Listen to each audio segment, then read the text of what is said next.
I'm going to change the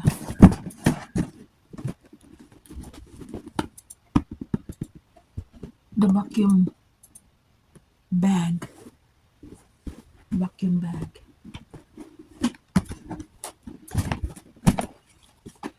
First, you have to take this thing off.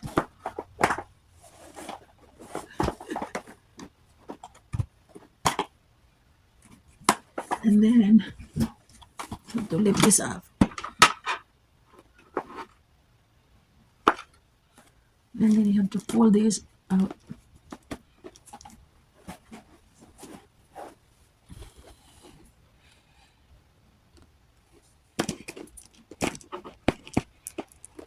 And then you have to take the bag out. And look at this. This is like 2 kilos. Dad, look. 2 kilos of dust.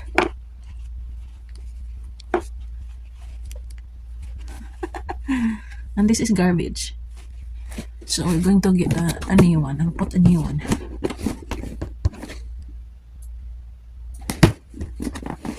In the box.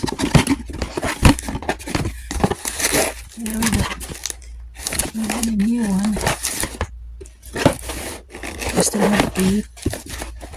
We don't need to change the filter because the filter is still good. Okay, here.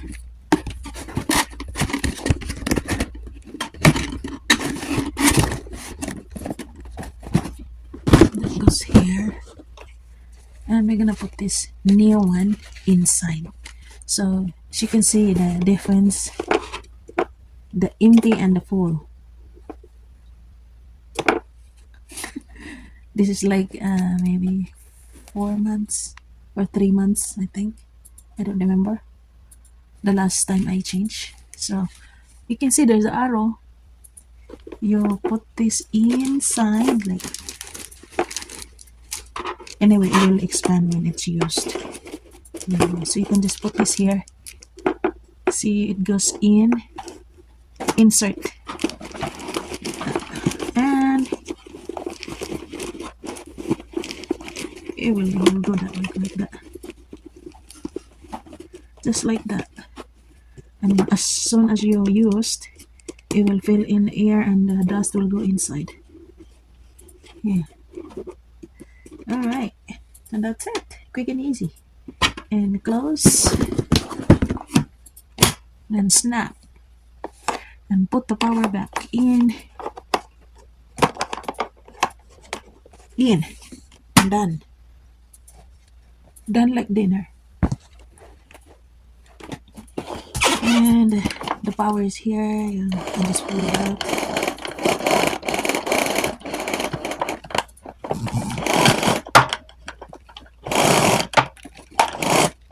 Yeah, you can also tap so easy like that.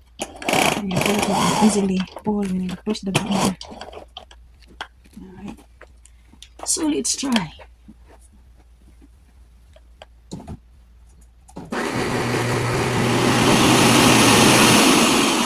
Turn it on.